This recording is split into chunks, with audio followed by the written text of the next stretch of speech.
يا أيها الذين آمنوا لا تتخذوا الذين اتخذوا دينكم هزوا ولعبا من الذين أوتوا الكتاب من قبلكم والكفار أولياء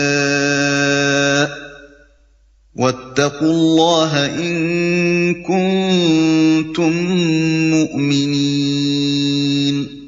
اے لوگو جو ایمان لائے ہو، تمہارے پیشرو اہل کتاب میں سے جن لوگوں نے تمہارے دین کو مذاق اور تفریح کا سامان بنا لیا ہے، انہیں اور دوسرے کافروں کو اپنا دوست اور رفیق نہ بناؤ۔ اللہ سے ڈرو اگر تم مومن ہو۔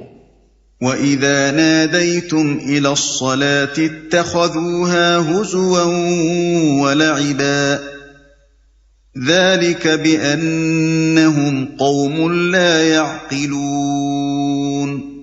جب تم نماز کے لیے منادی کرتے ہو تو وہ اس کا مذاق اڑاتے اور اس سے کھیلتے ہیں، اس کی وجہ یہ ہے کہ وہ عقل نہیں رکھتے۔ جب تم نماز کے لیے منادی کرتے ہو تو وہ اس کا مذاق اڑاتے اور اس سے کھیلتے ہیں، یعنی اذان کی آواز سن کر اس کی نقلیں اتارتے ہیں، تمسخر کے لیے اس کے الفاظ بدلتے اور مسخ کرتے ہیں اور اس پر آوازیں کستے ہیں۔ اس کی وجہ یہ ہے کہ وہ عقل نہیں رکھتے، یعنی ان کی یہ حرکتیں محض بے عقلی کا نتیجہ ہیں۔ اگر وہ جہالت اور نادانی میں مبتلا نہ ہوتے تو مسلمانوں سے مذہبی اختلاف رکھنے کے باوجود ایسی خفیف حرکات ان سے سرزد نہ ہوتی۔ آخر کون معقول آدمی یہ پسند کر سکتا ہے کہ جب کوئی گروہ خدا کی عبادت کے لیے منادی کرے تو اس کا مذاق اڑایا جائے؟ قل يا أهل الكتاب هل تنقمون منا إلا أن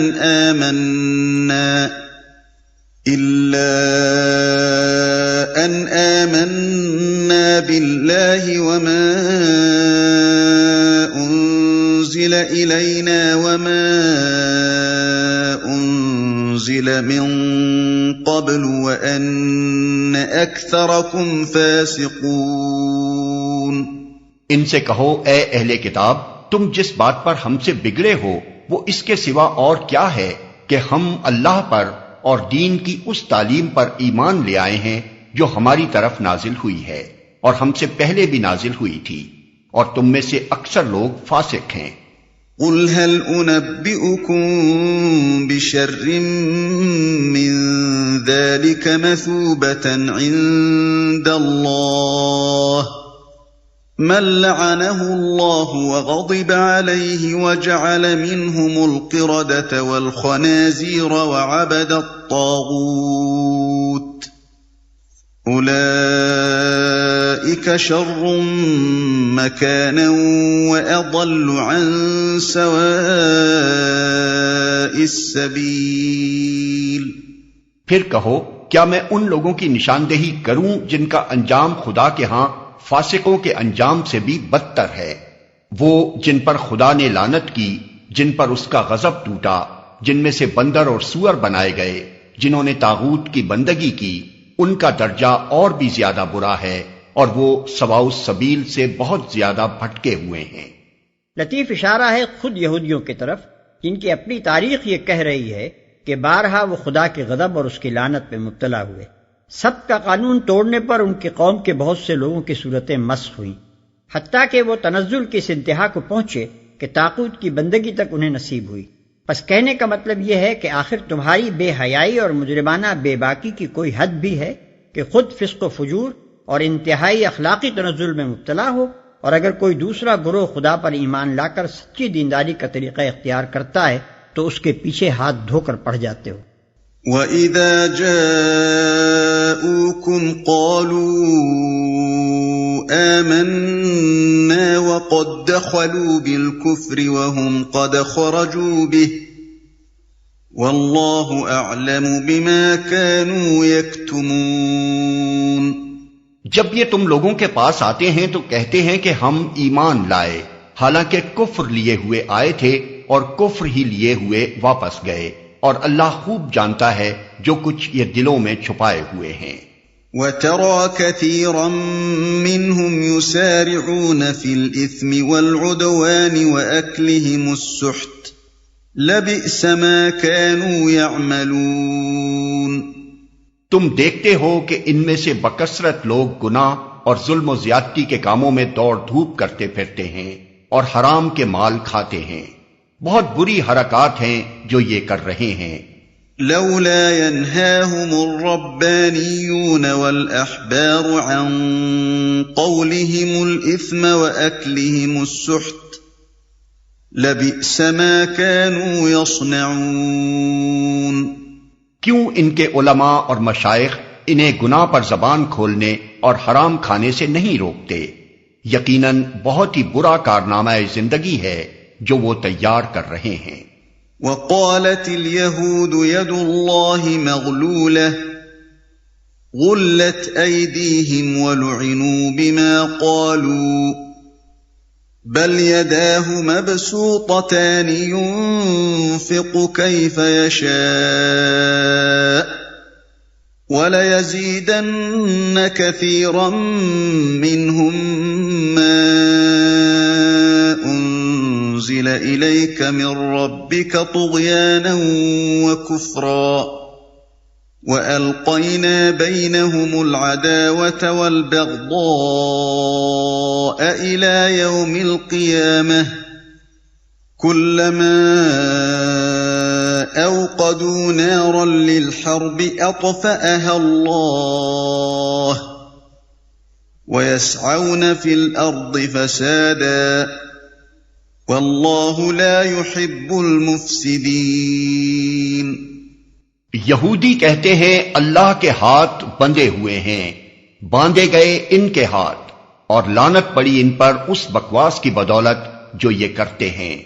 اللہ کے ہاتھ تو کشادہ ہیں، جس طرح چاہتا ہے خرچ کرتا ہے۔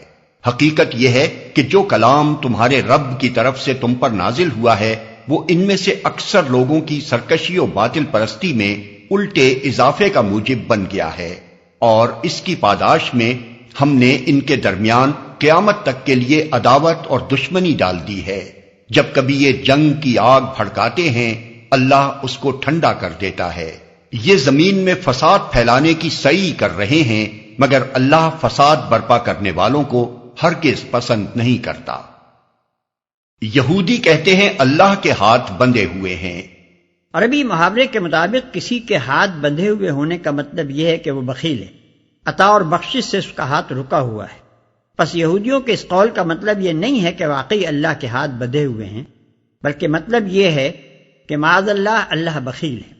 چونکہ صدیوں سے یہودی قوم ذلت و نکبت کی حالت میں مبتلا تھی اور اس کی گزشتہ عظمت محض ایک افسانہ پارینہ بن کر رہ گئی تھی، جس کے پھر واپس آنے کا کوئی امکان انہیں نظر نہ آتا تھا، اس لیے بالعموم اپنے قومی مصائب پر ماتم کرتے ہوئے اس قوم کے نادان لوگ یہ بیہودہ فقرہ کہا کرتے تھے کہ معاذ اللہ خدا تو بخیل ہو گیا، اس کے خزانے کا منہ بند ہے، ہمیں دینے کے لیے اب اس کے پاس آفات اور مصائب کے سوا اور کچھ نہیں رہا۔ یہ بات کچھ یہودیوں تک ہی محدود نہیں، دوسری قوموں کے جہلاء کا بھی یہی حال ہے کہ جب ان پر کوئی سخت وقت آتا ہے تو خدا کی طرف رجوع کرنے کے بجائے وہ جل جل کر اس قسم کی گستاخانہ باتیں کیا کرتے ہیں۔ باندھے گئے ان کے ہاتھ، یعنی بخل میں یہ خود مبتلا ہیں، دنیا میں اپنے بخل اور اپنی تنگ دلی کے لیے ضرب المثل بن چکے ہیں، اور لعنت پڑی ان پر اس بکواس کی بدولت جو یہ کرتے ہیں۔ یعنی اس قسم کی گستاخیاں اور طعن آمیز باتیں کر کے یہ چاہیں کہ خدا ان پر مہربان ہو جائے اور عنایات کی بارش کرنے لگے تو یہ کسی طرح ممکن نہیں، بلکہ ان باتوں کا الٹا نتیجہ یہ ہے کہ یہ لوگ خدا کی نظر عنایت سے اور زیادہ محروم اور اس کی رحمت سے اور زیادہ دور ہوتے جاتے ہیں۔ اکثر لوگوں کی سرکشی اور باطل پرستی میں الٹے اضافے کا موجب بن گیا ہے۔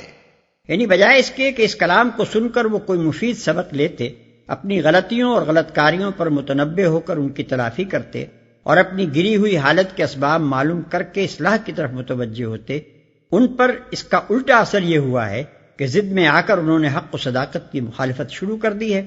خیر و صلاح کے بھولے ہوئے سبق کو سن کر خود راہ راست پر آنا تو درکنار، ان کی الٹی کوشش یہ ہے کہ جو آواز اس سبق کو یاد دلا رہی ہے اسے دبا دیں تاکہ کوئی دوسرا بھی اسے نہ سننے پائے۔ وَلَوْ أَنَّ أَهْلَ الْكِتَابِ آمَنُوا وَاتَّقَوْا لَكَفَّرْنَا عَنْهُمْ سَيِّئَاتِهِمْ وَلَأَدْخَلْنَاهُمْ جَنَّاتِ النَّعِيمِ۔ اگر اس سرکشی کی بجائے یہ اہل کتاب ایمان لے آتے اور خدا ترسی کی روش اختیار کرتے تو ہم ان کی برائیاں ان سے دور کر دیتے اور ان کو نعمت بھری جنتوں میں پہنچاتے۔ وَلَوْ أَنَّهُمْ أَقَامُوا التَّوْرَاةَ وَالْإِنْجِيلَ وَمَا أُنْزِلَ إِلَيْهِمْ مِنْ رَبِّهِمْ لَأَكَلُوا مِنْ فَوْقِهِمْ وَمِنْ تَحْتِ أَرْجُلِهِمْ مِنْهُمْ أُمَّةٌ مُقْتَصِدَةٌ وَكَثِيرٌ مِّنْهُمْ سَاءَ مَا يَعْمَلُونَ۔ کاش انہوں نے تورات اور انجیل اور ان دوسری کتابوں کو قائم کیا ہوتا جو ان کے رب کی طرف سے ان کے پاس بھیجی گئی تھیں۔ ایسا کرتے تو ان کے لیے اوپر سے رزق برستا اور نیچے سے ابلتا، اگرچہ ان میں کچھ لوگ راست رو بھی ہیں لیکن ان کی اکثریت سخت بد عمل ہے۔ ایسا کرتے تو ان کے لیے اوپر سے رزق برستا اور نیچے سے ابلتا۔